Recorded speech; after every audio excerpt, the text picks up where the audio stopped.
guys, today's Love or Fail is about Anastasia Beverly Hills Master Palette by Mario. This is the first Anastasia Beverly Hills palette I own. I never really cared for the other palettes they came out with, but I really wanted to have this one because of Mario. I really love his work. I think he's a great makeup artist and he likes to use, like most makeup artists, really the luxury brands. And I thought if he's used to that quality of makeup and he puts his name on a palette, it must be a really good palette. If you don't know who Mario is a celebrity makeup artist who is mostly known for his work on Kim Kardashian.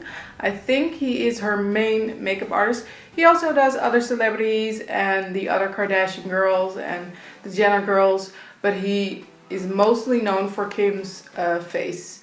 And I think Kim always looks great. It's always some kind of neutral glam, and I think that is what he's really good at. The palette comes in really thin cardboard packaging.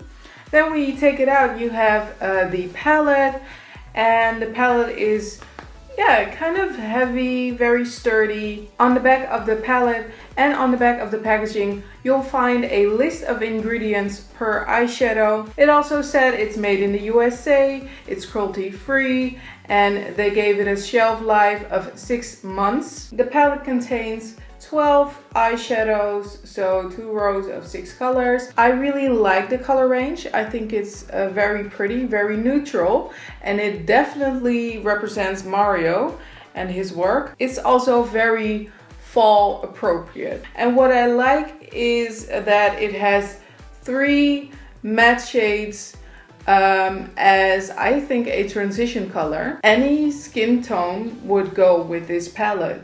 That is really something great he thought of. The palette also comes with a brush, but I don't think I'll use this brush. It has a very thick eyeshadow and then a blending end to the brush, but the blending brush is not that soft. I did an eyeshadow look with this palette to just test out how they apply and how it works. First I put Paris onto the eyelid.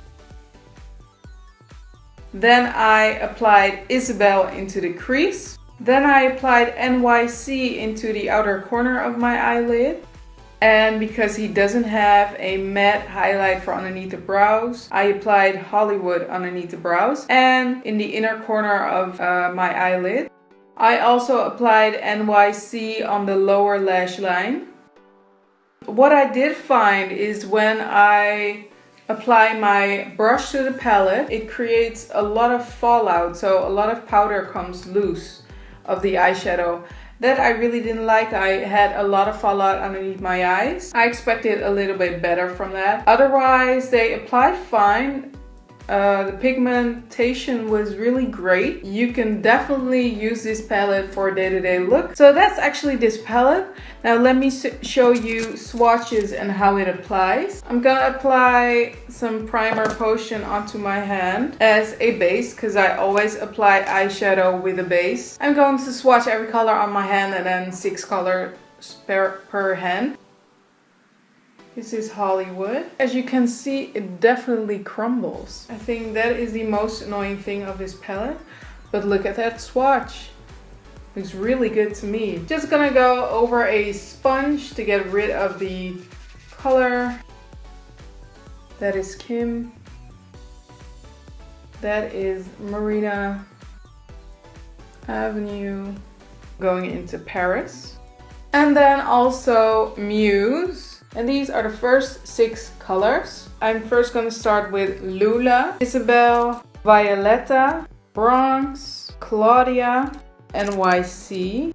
So these are the second 6 swatches. As you can see, gorgeous, gorgeous swatches. I also picked up quite a lot because it does crumble and I tend to pick that up with my brush so I don't waste. I do think that the shimmery shades do crumble a little bit more than the matte shades. I love the packaging of the palette. I love the color scheme of the palette. It's very neutral, it's very fall appropriate. If you don't have colors like these in your collection, this would be a great addition. The swatches speak for themselves. Very great pigmentations, very creamy, great. The only things I disliked was the brush. I think this is, no, I'm never gonna use this brush, so yeah, I would have liked a better brush in the palette. And like I said, the crumbliness of the eyeshadows. It does cause a lot of fallout, which is very annoying. But other than that, $45 for this palette is a great buy. So for me, this is a love.